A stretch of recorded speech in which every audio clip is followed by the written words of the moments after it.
episode of Film Speak, sharing our love with all 6 of our viewers. Joanna says, hi, Mom. I'm your host, Lana. And I'm your host, Bill. You know we're doing Reservoir Dogs today. I know, made me think of the whole thing that happened recently. Oh, you mean with Tarantino's Western, The Hateful Eight? You know, it's a rough blow, and it just shows that you can't always tell who's on top of their camp and who isn't. Sucks because I was all jazzed about it. A shame there isn't some renegade production company that would be a perfect fit to just go ahead and make this film. While simultaneously giving the middle finger to the industry that made you cast Hateful Eight aside. I'm telling you, it's a shame there's just not one production company.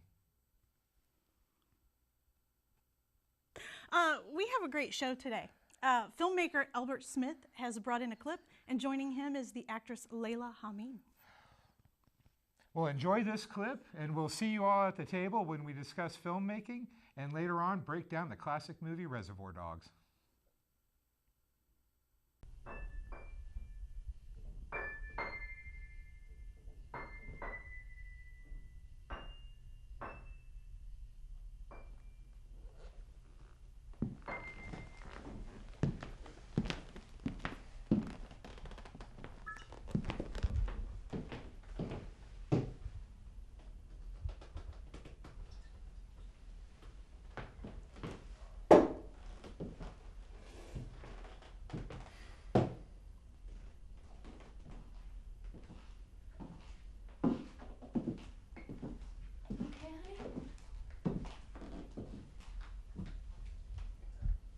Thinking about my old man. I thought you told me you hated your old man.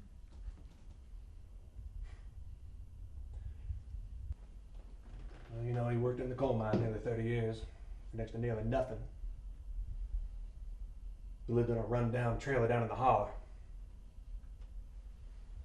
We didn't have anything, Darla. Didn't know that.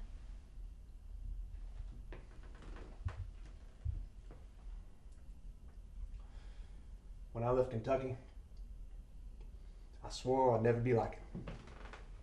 I told myself that I would do anything to get what I wanted and to get what was mine.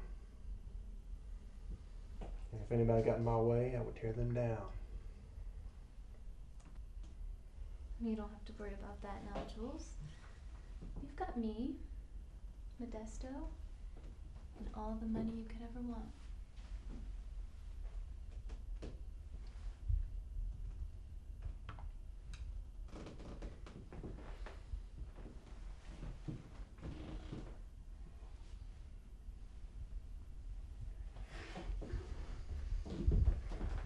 What do you take me for? Take me for some kind of fool? I see how you look at Bobby. And I swear to you, if I find out anything that's going on, I will cut that cute little face into cute little pieces and ship your ass off to Mexico. Do you understand me? Yes. Please let me go. Now get on out of here. Get!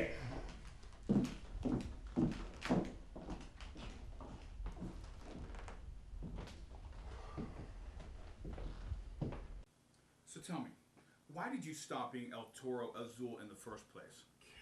If you want me to believe you, then tell me why. Tell me how you ended up here. I was young, successful, and stupid. Come on!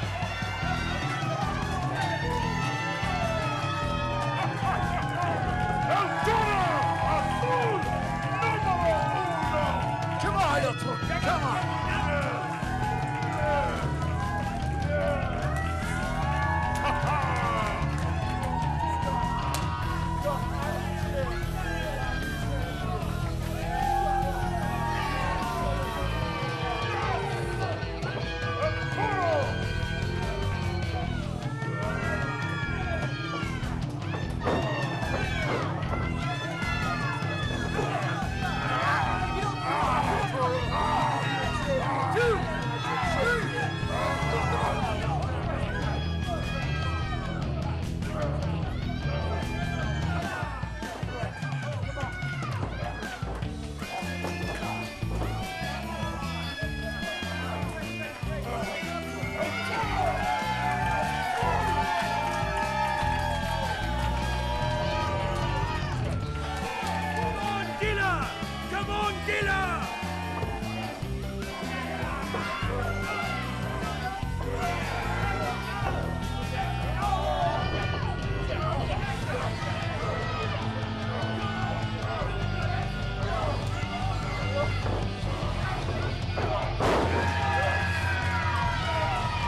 hell with this coward's mask! Hell with these cowards, man! Scrape it off! Scrape it off! Yes, crack my head! You know what, El Toro? This ain't even worth keeping as a trophy.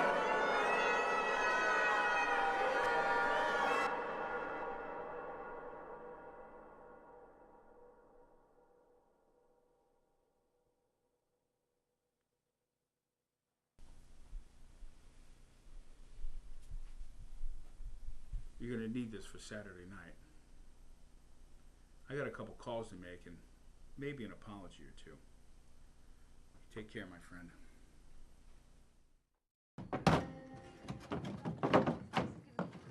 You think it's gonna be better inside? There. That's got it. Ladies first. Charming.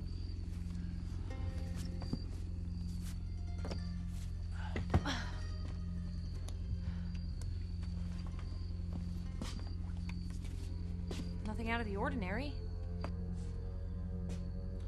Let's see what's on the other side of that door.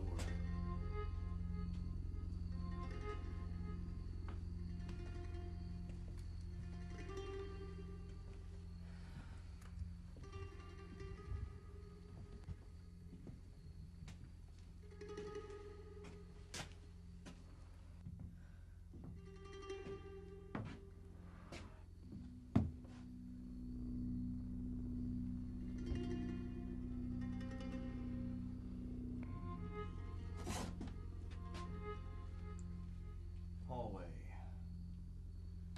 Let's see where it leads. Do I get paid either way? Let's go.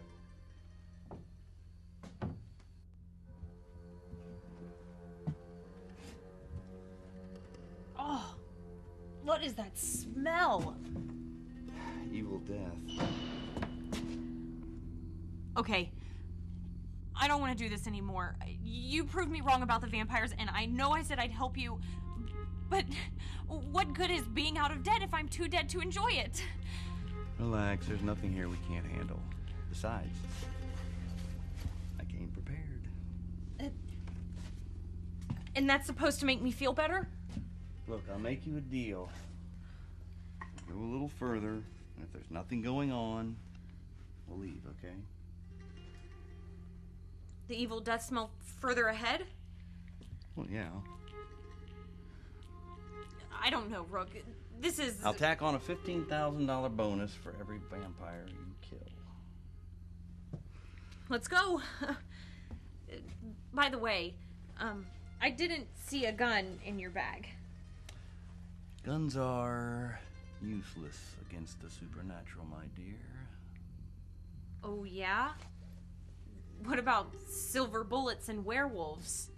Don't be ridiculous. I don't believe in werewolves.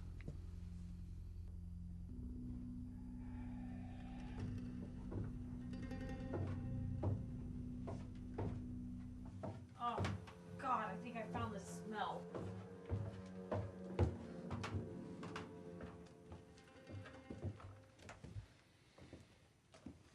So, back at the bar, you said that vampires make you nervous. Have you come across them before? It was a long time ago. I'd rather not talk about it. Oh, come on, Rook. You know all this stuff about me. It's only Look, fair... I'd rather not talk about it. Look, I'm sticking my neck out here. We could die at any moment, so anything you know from past experience, right now would be a great time to share. I was traveling through Romania with a girl. Her name was Bianca. We were very young, very much in love. She wanted to join me on an investigation into the deaths of 3 children in this small village. So what happened?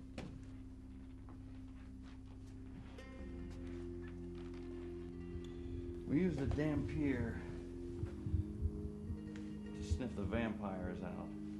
Dampier is a child of a male vampire. The instincts to hunt them down. So you hunted them down and killed them? Yes. But not before they'd got to Bianca. turned her. I had to kill her. I'm sorry, Rook. It's okay, Rachel.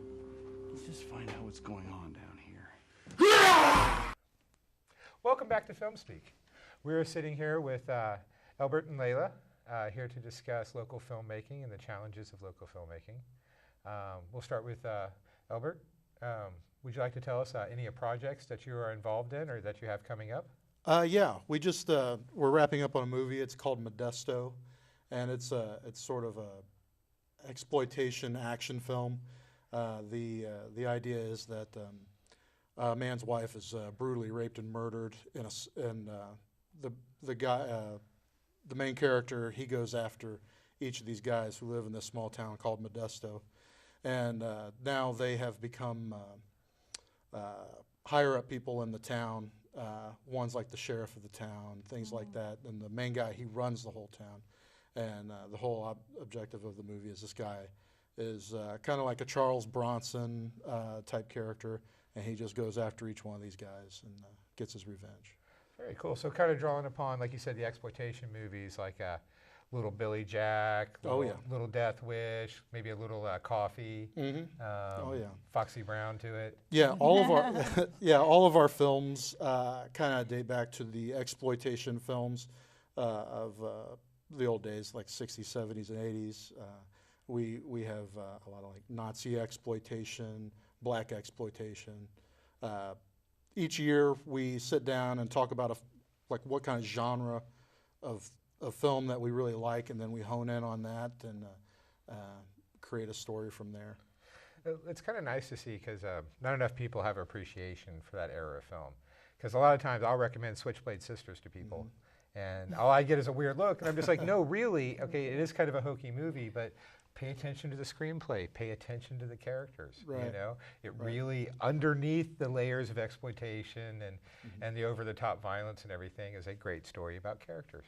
Right, and I think the thing about movies back then is that not a lot of filmmakers had the money that they do nowadays to get across what they want. So a lot of times they're relying on their imaginations and things like that to get across their creativity. And I think, to me, that's more important than a lot of these big budget films that are coming out today that all are just explosions and they look like the same thing over and over again. The story and the action and the dialogue, the actual skills of the actor come into play when you don't have such a big budget. Exactly. More of the old style of filming. Now, how about you, Laila? Do you have any projects that you're currently working on? I am, actually. I am working on something I've written, and I am going to be directing it also. It's called Mr. Talkative. It's actually a short screenplay that I wrote. I've been writing for years, but this is actually my first time actually directing and acting and writing in a small script. So I'm really, really excited about it. Basically, Mr. Talkative is a character who everybody knows a Mr. Talkative. Somebody who just does not stop talking. Like, they just constantly going. You said it, not me. I didn't say it. But in any type of situation, there's always that one person who always has to talk. Even if somebody's busy or if they're on a date or something like that, there's always one Mr. or Mrs. Talkative everywhere. So basically, Mr. Talkative, Preston Ritter is actually one of my friends, and he plays Mr. Talkative.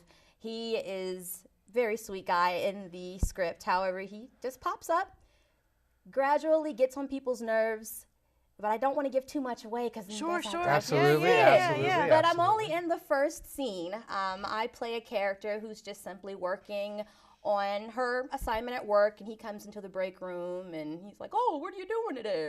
You know, and I'm good, blah, blah, blah. And he just kind of keeps irking me, and he brings out that anger that I have sometimes stored away.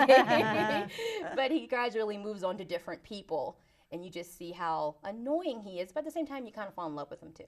Very nice. Yeah. Now, as an actress, yes, how do you feel about approaching a project as a writer? It's different. Not too different, but there are some differences. You have to really have a good imagination. You have to be a little bit more open into actually creating a role for somebody else. Because a lot of times you're used to receiving directions from your director, or you look at your character and you're like, okay, this is for me, but you're creating it for somebody else. And so this is definitely a challenge for me, because I'm used to being in the front and everything like that. Yeah. But I'm sorry, what was the follow-up of your question? Oh, I just asked what it was like. What it was as like. an actress transitioning to writer. Yeah, it was fun, different and challenging for sure. Yeah. Very cool. Where do you do a lot of your own writing too, Elbert? Only when I have to. Sometimes you get crunched for, you run out of writers or something. But sometimes I do. I prefer to give it off to somebody else, mainly because me and Matt, my producer, we have so much going on all the time. We need a team of people that we can that we can all work together so we can concentrate on our jobs. Be able to delegate, yeah. Responsibilities and stuff really helps. Yeah, it does.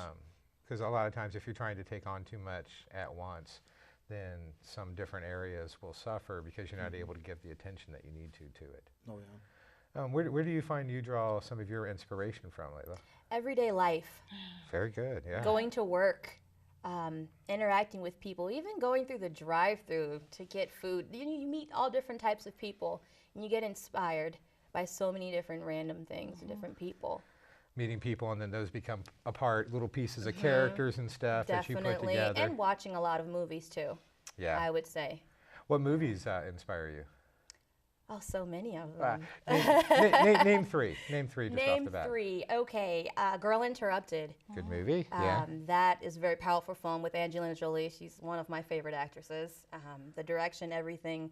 It's a period piece, and I love period piece films. I really, really am inspired by that movie. You said top three? Top three. You're limiting me. Oh, man. Yeah, that's the tough one to do. Number two would be Carmen Jones. Great movie. The musical. Yeah. Harry Belafonte. Yes, and Dorothy Dandridge. Yeah. My favorite. Great film. Very good film. Third one would be, probably Wayne's World. I loved Wayne's World since I was like 7 or 8 years old. You gotta throw in the curveball, yeah. I loved Wayne's World. What would your top three? Once Upon a Time in the West by Sergio Leone. That's. Yep. Phantom of the Paradise by Brian De Palma. Yes. And I don't know the third one. I want to say it might be Cannibal Holocaust by Ruggiero Deodato. Yeah. That is a sick film. Well, it's a sick film, but it also has, I think it has a lot of commentary on who are the cannibals. Is it us watching this film, or is it the people that we're watching on television? So I think that's what Deodato was trying to go with that, but rather extremely. Extreme, especially any really good horror filmmaker, gore filmmaker. It's not about the horror and the gore. It's some type of almost figurative representation of things that are happening in society at the time. Like Romero with Day of the Dead making a statement on mass commercialism and stuff. Those always make the best horror. Yeah, that way you learn something with all your guts and everything being spilled. Yeah. Without explaining, top 3 films that influenced you. Without explaining, Yes, top 3 just films the that titles, influenced me? that's it. Stop. I would say Pulp Fiction, Annie Hall, and guess I'll have to go with Alfred Hitchcock's North by Northwest. Interesting. Yeah. Okay. If I had to pick just 3, that's like you, it's hard for me to limit really down. Hard. If somebody asks me what's your top, like send me your top movie, I usually send them a list of 50. 20? Yeah, or 20. Yeah. She's been victimized by that of, send me your favorite films. Well, here's 100 movies. You can get started on this. If you get through these, let me know. I'll give you more.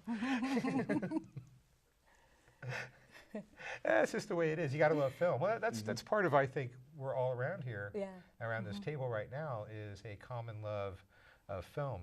And all of us may be impacted differently by watching the same movie, but it's still that love of film and wanting to participate in that really it drives me. Yeah. I have a feeling it drives you guys too. Oh, 100 miles per hour all the time. I am a huge fan of I just have to step back to that. Once Upon a Time in the Old West. Mhm. I mean, I love the Man with No Name series. Oh, yeah. Big fan of Sergio Leone. Fistful of Dollars, nice remake of Yojimbo. But there's something about Once Upon a Time in the Old West. The scene, I think the scene that sticks out to me in that film is when the entire film, you don't know who Charles Bronson is in this whole thing. And he plays the harmonica through the entire film.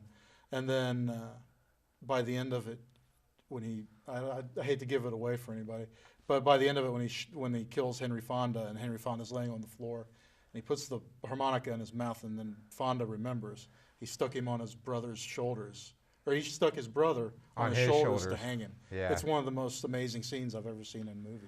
It's really neat that Quentin Tarantino used the music from that for Kill Bill during the animation sequence.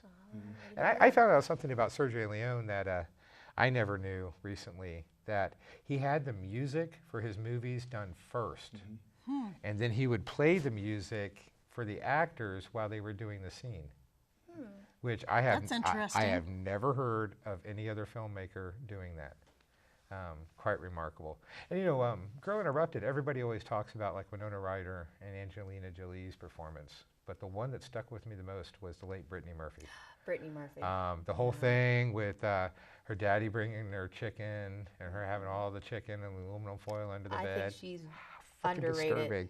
Definitely underrated. She's so talented. Yeah. Yeah. Yeah, that is a sad loss. I was very sad because she was one of those actresses that I always thought from that performance and a couple other performances that later on in the years she would She would have had so much more to give and so many more layers to discover through performing. What a beautiful way to put that. were you freaking sitting there the whole time just thinking of that? I'm going to wow Bill with this one. Oh, yeah. She was just waiting for that. I thought that in the shower on Monday. I'm going to save this for film speak. Nice. So, Laila, yes. If you could work with anyone, who would it be? As far as a director or with an actor? In either. Doesn't matter. I have to choose one? Or both. I like multiple options. Who would you work with as an actor and who would you work with as a director? Who do you want to work with? A director would be Forrest Whitaker. Oh, nice. Yeah. I think he's phenomenal. I would not agree. only as an actor, but as a director, he's fantastic. Oh, my goodness. An actor, we'll go with Idris Elba. Definitely, for sure. Definitely Idris just Elba. Because. Just to have him show up. Yeah. That would be great. If he just said, Laila, you know, I'd be like, score. That's all I needed, cut. That's all we need. Basically, the same question for you, Albert. Who would be like your dream person to work with if you could pick anybody? I think it would be that group of Tarantino, Eli Roth, and Robert Rodriguez. Nice. Those guys, I think sometimes people don't give them credit for, you know, especially Rodriguez, because he does everything himself. And I think working with those guys, they seem very creative, and I think that would be something very good to go with. You know, that's not enough people realize. Like Robert Rodriguez is one of the rare directors who does edit his own stuff. Actually, the only ones that come to mind is him and Edgar Wright, to the forefront of my mind. I love Edgar Wright too. Yeah. That Limey would be on the top of my dream list. Him and Simon Pegg. Yeah. I'll just cut my hand off right now. If you guys want, come work with me. Just take a one-armed guy, please. But yeah, it's that not enough actors. Because what I found out, Quentin Tarantino didn't edit his own stuff. That the late Susan. I listened to a story about this. Thank you, Susan Mincy. Thank you. Yeah. Thank you for pulling that out of my head. Yeah, to find out that she did all of his editing since Reservoir Dogs. Yeah, she died last year or the year before, I think, and he got somebody new for Django Unchained. Yeah. But you could hardly miss a beat. Well, I guess that would be it for this segment. Please join us here after this in just a few minutes, where we'll be sitting here with our wonderful guest and breaking down the classic movie Reservoir Dogs.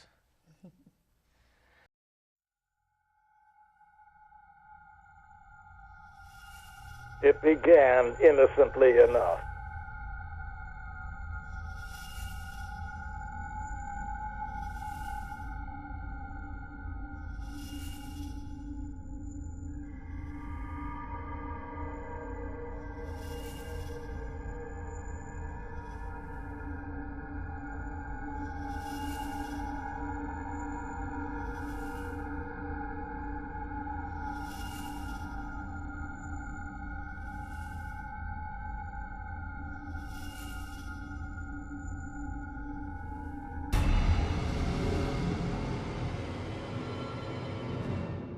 it could happen.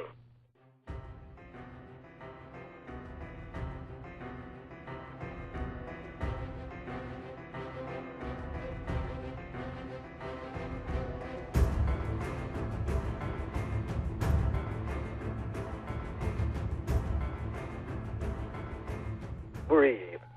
Coming soon from Arc Productions.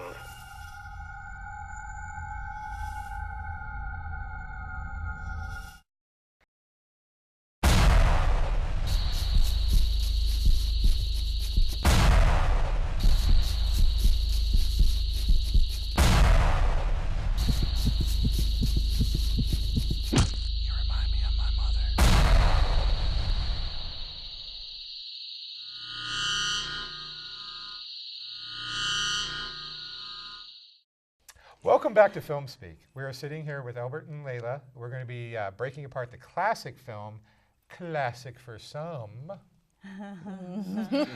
Tarantino movie Reservoir Dogs. Well, I guess we'll start off right off the bat. Laila, what did you think of Reservoir Dogs? I thought it was really bloody. Honestly, it's a lot of blood. But I appreciate how he kind of mixes violence with a little bit of comedy. And also with the music. I really had a great appreciation for the music too. Something about Tarantino, he always has some type of 70s type of vibe going, and I'm naturally kind of retro myself, so I always like how he pairs everything together to make a really It's kind of funny you mentioned the music, because there's not actually a score to the film. Oh. All the music comes off the radio. All the characters listening to the 70s radio station with us. Yeah, Stephen Wright. And you know that's not often used in films, because normally there's a score to help try to raise emotion and stuff like that. But I guess when you're trying to make a budget movie, you got to work with what you got. How about you, Elbert? What did you think of Reservoir Dogs? I love Reservoir Dogs. I think it's a great film. I think it's one of the greater films of the 90s. And I think it helps set the tone for a lot of directors that came out of that time period. You were talking about Edgar Wright earlier. And his first film that he made with a bunch of friends, it looked just like a straight rip from Reservoir Dogs. Everybody had the skinny ties and the suits and everything. So I think that movie, I kind of sometimes I kind of relate films to music a lot. And I'm a huge punk fan, especially of punk from the '70s. And a lot of that music influenced many things that came after it. And I think the movie Reservoir Dogs influenced a lot of people after that. Well, it definitely had a style all its own, because Quentin Tarantino, one of my things I like about him as a filmmaker is he is a film dork. And that shows in his movies, because the way he'll take genres and different directors' styles and homages to other films and everything and just kind of compile them all into one flick. I mean, it definitely gives his own distinct style, but at the same time, he's stealing that style from other filmmakers. I think we were talking off camera about, this is the movie that, as a heist movie, it doesn't show the heist. And I think he masterfully does this in this film. And this movie seems to be a lot of reactions. And it starts with the beginning. The whole conversation about the waitress and not tipping. You don't ever see the waitress, but you have all the reactions to her actions before that happens. And so you have that as well with the heist. You have this huge heist that they only talk about, so in your mind it's building up images of, oh, this must have been bloody as hell, or sorry, but this must have been really bloody, but it's only built up in your imagination. And when I think about that, I think I read a book called Understanding Comics by Scott McCloud, and he says the whole world is in between the borders of the comic book. So in the little borders, your mind is putting each image together. So with Reservoir Dogs, Tarantino is putting this movie together, not only with not only with what you're seeing, but with what he wants you to think about through dialogue. It's kind of an interesting point that you brought up there, the whole time passage thing. Actually, Hitchcock was the first to do that. I think it was with the movie The Lady Vanishes, where a guy to escape hits a fire alarm, and then the next thing you see is him standing on the street doing this with his jacket. He puts his hat on, and then your mind is supposed to fill in, okay, he pulled the fire alarm, he got outside somehow, he must have escaped. You just fill in the blanks there. And it's kind of neat to see through the progression of time that how much that has grown in filmmaking. I also find with Reservoir Dogs, it was based on an actual Chinese film from Hong Kong called City on Fire with Chow Yun-fat. I know I mentioned this before we were talking about it, and I have a bad habit of doing that. I just let me talk about the film before we're supposed to be talking about it, so that I use all my little notes up for it. But I was watching the movie because I started watching it because it was a Chow Yun-fat film, and I'm watching it, and there's a scene where Chow Yun-fat's all sitting there with the bullet wound, and the guy's all like, there's no way this guy's a cop. He took the bullet from me, and then they do the whole Mexican standoff thing, and then it hit me. I was like, this is Reservoir Dogs, you know? It doesn't have the catchy dialogue and everything that Quentin Tarantino wrote, but essentially it was still the same story. I think, what I really liked about it is that the acting didn't seem forced. It just seemed like they were improvising the whole thing. It didn't seem like it was something that was written. I just thought the acting was really, really impressive from that. And which is funny because it all was written. Actually, Quentin Tarantino wrote Mr. Pink. He didn't write Mr. Brown for himself. Okay. He wanted to play Mr. Pink. Yeah, Mr. Pink was my favorite because the actor who played him, he's really funny. Like Steve Buscemi. Yes. I liked him in From Dusk Till Dawn. Yeah. He's in like all of his movies. Well, yeah, he's just a great character actor. He doesn't have that look that's going to elevate him to superstardom. But he is such a much better actor. He is such a good actor that anybody you put in a scene with him is going to be a better actor, just because he's that good. And then Mr. Pink, he just played a great character. And when he auditioned, he told Quentin Tarantino, I want this. And Quentin Tarantino said, well, I want to play that character. You better really nail the audition if you want me to make him give him up. Now, is it true that Mr. Orange was the only one who didn't audition? Or did he just show up and they just gave him the part? Or I read somewhere where he didn't actually audition for the part. I guess Tarantino kept him separate from the rest of the actors because of him being the mole, because he was the undercover cop and everything. And you know, it's funny, you mentioned the whole blood thing and how much blood there was. You know, the only blood there was from Mr. Orange. And that was a lot of blood. Yeah, because it's like, oh my God, he hired one human being. He hired a medic to keep a medic on set. Yeah. So that he could he had the medic to say, this is how much blood would be lost after this much time. That's really and he could sit there and keep, adding blood. And so it would look realistic to the amount of time and the amount of blood loss. Painful to watch. It was painful to watch. When he's laying there at the end and everything, and after he shoots Mr. Blonde, and the whole ramp he's on, I mean, everything is just glazed with blood. Disturbing. Very. Yeah, very much so. I heard Michael Madsen had a hard time doing the torture scene. I find that surprising because it's Michael Madsen. Because it's Michael Madsen. No, the actor who played the cop being tortured. Kurt Baltz. Kurt Baltz. Improv'd a line. And about his kids, about please, I got kids, don't hurt me. And I guess from what I read, it freaked him out. Freaked him out. Madsen just broke down, started crying, and said, I couldn't do this anymore, and left the set for the day. Wow. Because he couldn't handle it. He couldn't handle how real the torture was. Wow. And I'd read that they actually filmed them cutting the ear off, and you could see him grabbing the ear, and he saws it off. Yeah. But Tarantino didn't like the way it looked. Yeah. And taking the camera and just doing that quick tilt to where you're looking at the ceiling, but you're hearing the sounds of the ear being cut off and the screaming and everything, and that had more of a psychological impact than actually witnessing it. And you get a lot of that in that film, when Steve Buscemi's going off on Harvey Keitel about telling his name and stuff. He's just ranting and raving, but yet Tarantino keeps the camera on Harvey Keitel. And I mean, you could be looking at Buscemi and he could be given the performance of a lifetime.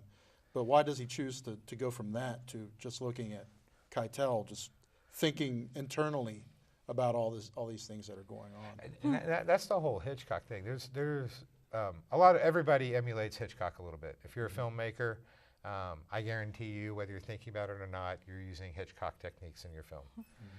But nobody has directly, in recent years, used it as obviously as Tarantino, especially the long shots. You know, to where it's the scene where they're in the bathroom and Harvey Keitel is lighting his lighter, and him lighting him and Steve Buscemi's cigarette, and it's just shot from down the hall. And that's my favorite shot in the whole frickin' movie. It's just that one shot all the way down the hall through a doorway, you know, where you got them sitting there smoking a cigarette and arguing, you know, about who's the mole. Just an absolute beautiful film. And I love, because I mentioned earlier when we talked about Up in a different episode, that I love Easter eggs. I love it when people, not that kind of, not that kind of Easter eggs, not that kind of Easter, well, Cadbury, maybe. But that's a horse of a different color. Easter eggs in that filmmakers who hide stuff in their movies. Like Reservoir Dogs, when we talked about the music in the radio station, there is an advertisement for Jack Rabbit Slims. You know, which is the place in Pulp Fiction that they have the twist contest at. And he's all like, you know, yeah, come to Jack Rabbit Slims for a $5 shake. That's the commercial. And Interesting. Little things like Vic Vega, Madison's character, is supposed to be the brother of Vincent Vega, Travolta's character from Pulp Fiction. So they're connected. They mentioned Alabama, because he says, how's your partner, Alabama? That's Patricia Arquette's character from True Romance. And then they mentioned parole officer Scavelli, and that is the cop from Natural Born Killers, played by Tom Sizemore. I mean, so it's just like, it's like his own created universe, you know, like Big Kahuna Burgers and Apple Brown cigarettes and stuff. It's all inside the Tarantino universe. Interesting. Has its own borders. Very nice. Did I just show that I'm a really big dork? Yeah. I did, didn't I? It's okay. It's okay. We already knew. Everybody has a little dork in them. It's okay. It's all right. It happens. What are you going to do? Do you guys have any final thoughts on Reservoir Dogs? As a filmmaker, especially not from an acting side, as a filmmaker side, what did you take the most away from Reservoir Dogs? But it was very bloody. Besides that gruesome fact, yeah. I like that it shows that they were not successful. I like the fact that it showed that they actually failed pretty badly. I mean, they were horrible at what they were trying to do. I also like how they were trying to just show how they just didn't really know each other. Even though they were working together, they didn't even want to learn each other's names. You know what I mean? So I thought that was really, really cool. But I thought it was a good film. Yeah, I thought it was a great film, and what I took away from it as a director is that you know, I think if you get the strive for passion, you can achieve whatever you want. I mean, Tarantino was originally set out to make a smaller budget film, but then Keitel came in and was like, hey, let's make this a little bit bigger, and it took him all over the world and made him super famous. So, I mean, and for somebody's first film and to just let it do that for you, that's amazing. And I think it gives hope to other independent filmmakers that maybe that thing is just right around the corner and you don't know. If Tarantino can do it with Reservoir Dogs and Rodriguez with El Mariachi and Kevin Smith with Clerks, then if I have a good story and a good group of people, I can do this too. It's possible. And that's what we're trying to do here and trying to tell you, is get a camera, write a story, and go make a frickin' film. Your thoughts, Lana? I haven't seen this movie in a very long time, but listening to everyone break it down, I'm going to have to watch it again. Because Tim Roth, who I love, yes, Michael Madsen, who's Michael Madsen, he's crazy, and the scene with the ear, with the cop. Yes. I need to revisit all of this and watch it again. I really, really do. So, at the time, I remember it wasn't one of my favorites, but I think now, years later, I'll have a different perspective. Well, and after years of being like working in film and enjoying film, you're able to take yourself and have a different perspective. Yes. We're going to make her watch it again. Is what we're trying to say. Yes. I will be loaning her my copy of Reservoir Dogs tonight. Well, thank you guys very much. Well, thank you for having us. I appreciate it. Absolutely. I hope we'll be able to get you guys in the show again to come show off some more projects and everything. And please join Lana and I for our goodbyes. Another great show. Thank you, Elbert and Laila, for joining us today. Please join us next week when Aborigines will be here stopping by with 4X bottle and teaching us how to play a didgeridoo. Can that really happen? Are you talking to me? Are you talking to me? Look, I can outlearn you, I can outread you, I can outthink you, and I can outphilosophize you. And I'm going to outlast you. Wow, you just made De Niro so hot. Oh, go on. Goodbye, everybody.